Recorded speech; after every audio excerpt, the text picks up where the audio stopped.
Let's kick things off with some baseball. Okay, hello, DraftKings contributors Garion Thorne, Kenny Ducey, and Nick Friar. Let's do some price checking, why don't we? Okay, favorite pitcher at 8K or up. Who do you like here, Garion? Well, Jesse, as you know, I'm sort of the bad boy of the sweat. I don't follow the rules all the time. I don't think you should pay over $8,000 for a pitcher on this slate. I actually think there are more than enough moderately priced to cheap pitchers on this slate. It's a weird one. We've still got a bunch of aces from opening day making their second start, and because there's so many good pitchers, you see the value of guys like Jack Flaherty and Hyunjin Ryu and Brandon Woodruff are now down below $8,000. This is definitely a slate where I think I'm going to be paying up for bats and paying up for expensive stacks. So if I don't have to spend up for Shane Bieber, or if I don't have to spend up for Blake Snell, I'm going to try and do that because I think Flaherty in particular has a really nice matchup against the Marlins. He didn't look great opening day against the Reds, but he still had a 14.9% swinging strike rate. I think he's going to work deeper into this game. He's going to rack up more strikeouts. The Marlins offense has not looked good aside from one game against the Rays on Saturday. And Ryu's got a nice spot against Texas, who's going to keep a bunch of left-handed bats in their lineup, and that's great for him as a left-handed pitcher. So I'm going to save with some of these big names who happen to be between $7,000 and $8,000. Kenny, how do you feel about this? Do you agree you want to maybe save on pitchers, pay up for bats, or do you like a guy who's 8K or above? I do agree with Gary, and my favorite pitcher today is Hyunjin Ryu. I think that, the Rangers offense is just being completely overblown here. They beat up on some bad pitching, but if we want to talk about high price guys, I'm more than comfortable to not be the bad boy for once. Thank you, Gary. And Trevor Bauer, yeah, he's worth paying up for sure. This A's lineup has been really, really bad to start the year. Jed Lowry, who I actually don't mind as like a punt play tonight, has been like a consistent, he's like in the middle of the order. Jed Lowry, the guy who didn't play for 2 years. They have a 55 WRC plus this season. It's third worst in baseball. Bauer had 8 Ks in six and a third innings when he carried that no-hitter into the seventh in his first outing as a Dodger. The A's don't strike out that much, but the Rockies didn't strike out that much either, or they haven't anyway this season, and Bauer still managed to put up that stat. So I'd certainly think that he has a pretty high ceiling here tonight, and it could be another situation where he's really the only high-priced guy paying up for. So I don't mind not paying up for Bauer, but if we want to spend some money, let's make it rain, man. Let's pay for Trevor Bauer at 10.2K. Okay, making it rain. Nick, what about you? Do you like a pitcher 8K over? You feel like you want to save some cash? Yeah, I got one guy, but I do want to say, Kenny, I've never heard that you're the bad boy of the sweat. I just heard that you use stats from last decade, so I don't know where that's coming from. But I'm going to go with the cheapest 8K guy here. I'm going to go with Kyle Hendricks because, look, I know he had a rough first start, but it was cold. Look, it's Wrigley. It sucks. I get that. It's tough. But now I'm looking at the weather today, and it's in the 60s, flirting with the 70s, and I know I can tell you guys right now, it has the same impact out here. Gary, and I know you're up north. You appreciate warm weather, even if it's in the 60s. It's going to make a big difference for a control pitcher like Hendricks. It's going to carry a lot of weight, more so than for anybody else. All right, Kenny, talk to me about a hitter who's over 5K that you like. Yeah, I'm going to go pick on my least favorite starter on this slate, which is Jesus Luzardo. I'm going to go with Justin Turner at $5,100. Look, he's been red hot. He's had 3 multi-hit games so far in the 5 that the Dodgers have played. And, look, he hasn't even made that much hard contact. He made 21% of his batted balls have been 95 or more miles an hour. That's really bad. And then you look at the fact that he has a 277 expected batting average. Doesn't necessarily point to the fact he's been lucky. He's just been able to get it done without even making any hard contact. Luzardo is a hard contact machine from the left side. He's got that handedness advantage as well now going against a lefty. I certainly think that he's worth paying up for. The Dodgers probably, they have a very high implied team total, and I think that they might have the highest team total when it's all said and done tonight in Oakland, where, they've just historically been good. So, yeah, I think that Justin Turner here is worth paying for $5,100. He's probably got the best matchup on the board, and he's a little bit cheaper than some of the other Dodgers that you could go for, like a Corey Seager, say, for example. I think the price is right here with JT. All right, where are you going on this one, Nick? Julio Daniel Martinez, because he hit again. JD Martinez against Yarbrough, who he's facing tonight for the Rays. 1.267 career slugging percentage against him. He has 2 home runs, 4 doubles, so he's done well against him in the past. And then JD's mashing right now. What is it? 5 doubles, 2 home runs, and his OPS is even better than that in the first 6 games. I think this is a no-brainer at 5.4K. Originally, when I was looking this over, I was thinking maybe Will Myers, but I don't necessarily like that matchup there. Thought it would be a little bit of a steal, but JD, I think, is like a must-play for everybody tonight if you want to win. All right, Garion, who are you going with here? Let's stick with big right-handed bats against left-handed pitchers. I'm going to go with Nelson Cruz at $5,100. Remember that season in 2019 when Gleyber Torres had like 25 home runs against the Orioles and just the Orioles? Cruz is about to do that this year against the Tigers. He's got 3 home runs in his first 2 games against the Tigers, and now he gets Matthew Boyd. This is not going to go well for Boyd. I know he looked good on opening day in the snow. That's all well and good, but he has been an absolute gas can the last 2 seasons, especially when it comes to home runs.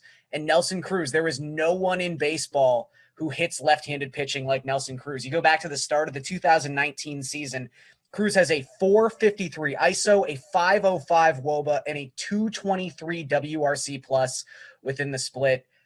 He's going to stay hot and absolutely mash today. So I think Nelson Cruz is a building block in all of my lineups. All right, let's go down a little bit here. So like a hitter in the 4 to 5K range. Nick, who do you like here? I can't believe Pete Alonso is still sub 5K. He's at 4.8 right now. And going up against Nola, look, I'm sure people think right away, Nola, he's one of the higher priced guys. Obviously, he's a stud. I like him a lot. But he has 3 home runs against Nola and 21 career plate appearances. And Alonso, I know he got off to a delayed start because of the Nationals and everything. But at 4.8, I'm going to keep riding him as long as he's under 5 right now. All right, who are you going with in this 4 to 5K range, Garion? So right at $4,000, you can find Adam Eaton, who is not generally like the sexiest name in the world, but with Tim Anderson day to day, we don't yet know if he's going to play on this slate, so keep an eye on it. But if he doesn't, Eaton's going to hit leadoff.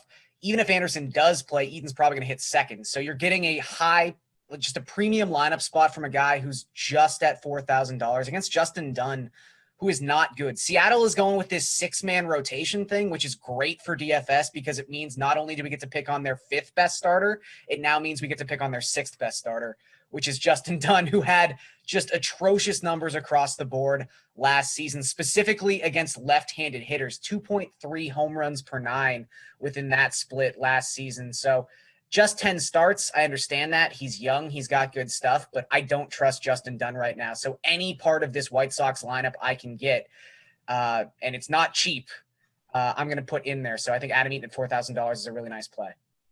Kenny, you got a lot of options in this 4 to 5K range. Where are you going?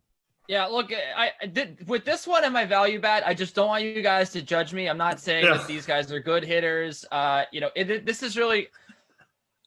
I have to take a deep breath before I say this. It's a good way to lead it off, Kenny. Okay. Kyle Seager, $4,500. Yeah, look, the guy has, 1 hit in the last 3 years, probably. His brother is way better. $4,500 sounds like an exorbitant price, but when you consider the fact that he has very good lifetime numbers against Dallas Keuchel, he has 3 homers against Keuchel, 13 hits and 52 at-bats. A guy he's very, very familiar with, so I'm not really concerned with the left-on-left matchup. Keuchel also is a very big regression candidate, which I'm sure that we've talked about before on this show. Plenty of people have probably said last year the peripherals pointed to him not really being as good as he was. And, the fact that there was such a short sample, a short season, we probably would have seen him, level out to some extent if he had played a full complement of games there. And he probably would have finished like a 4 ERA. We're not even talking about Dallas Keuchel in a good spot against the Mariners. I think the Mariners are very much a team on the rise. I think that Seager, he has that lineup spot. He's going to be guaranteed, 4 at-bats here against Keuchel. And I think that he'll probably plot a couple hits. He's really a good GPP play for me because I don't think anyone's really looking to play Kyle Seager right now. But if you love BVP, and, you believe in the regression of Dallas Keuchel, the negative regression, I think that we could certainly see a good game here out of Kyle Seager, just out of nowhere, really. I mean, he's done nothing this season. Okay, you did have to take a deep breath before you said that one. All right, let's talk about value bats. I know you're saying maybe you want to pay up for hitters, but who do you like as a value bat, Garion? I think McCutchen is in a really nice spot, and it's kind of funny. There's like the 2014 MLB All-Star team, and they're all kind of either Giants now or ex-Giants that you can only play in the proper platoon split. It's like McCutchen, Longoria, Posey. I don't know. McCutchen's not a great hitter. He's not the hitter he used to be at this point in his career, but he still mashes against lefties. His 2020 stats were really good within the split. He had a 944 OPS and a 153 WRC plus. And the lefty he gets today is David Peterson, who's like a soft tossing lefty for the Mets. Had a 5.11 xFIP last season. Like, you're not scared of David Peterson. And if Andrew McCutchen can get 5 plate appearances today at $3,200 hitting leadoff for the Phillies, I just think there's a lot of value there. So not generally thrilled to play McCutchen, but I think this is a really, really nice spot. All right, Kenny, value bat that you're looking at for tonight. Yeah, another guy I hate that I'm going to be playing, Jock Peterson at $3,400. The price is just too low to ignore here. He's been awful this year. He doesn't have a hit yet with the Cubs, and the guy hates hitting the ball the other way. He doesn't make contact, and he pulls the ball. My 2 least favorite things. He's like my least favorite hitter ever, really, besides Javier Baez. That's beside the point. He's in a good spot here tonight, is Jock Peterson. He has a 19% difference when he faces a righty in his isolated power. And I think that, when you look at the again, another BVP example here, 4 out of 5 against Brandon Woodruff, a guy that, we've seen him have good games. We've seen him have bad games. I think here in a road game in a smaller park, I think that the price is right here on Jock Peterson, who has an expected WOBA of 817 against Brandon Woodruff over his career. It's not pretty, but, at the price, I don't think you can do much better, under $3,500 than Jock Peterson, who could certainly have a pop here against Brandon Woodruff.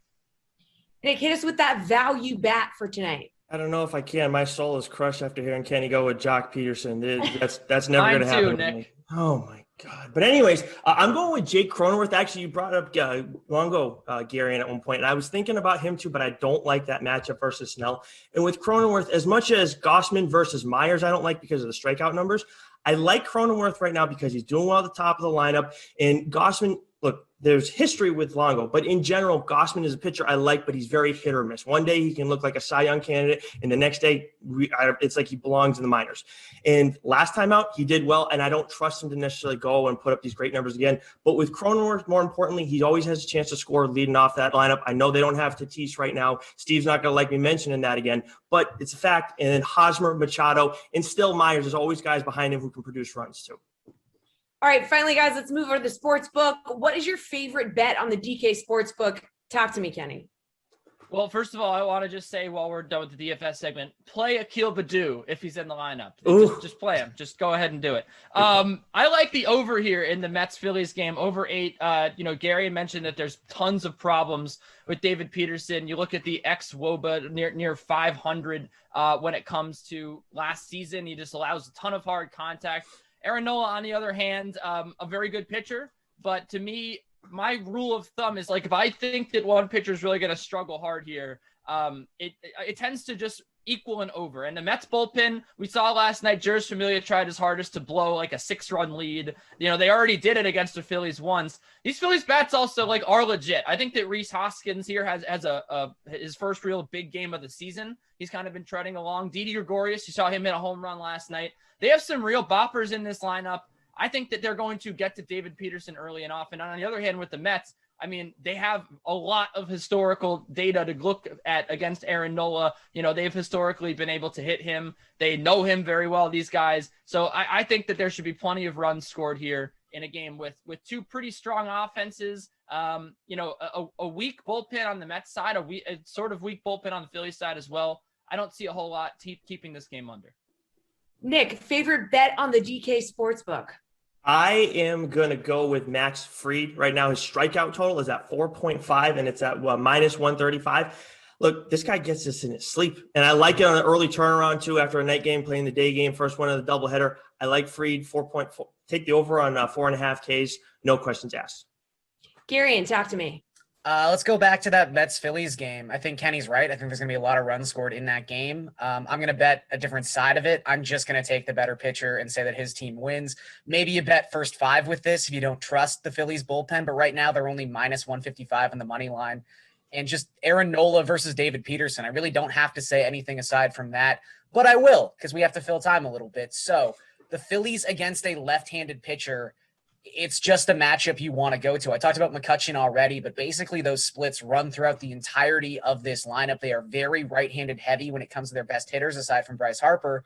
And last season, and again, we're talking about basically the same roster here, so I think you can use last season's stats to talk about 2021.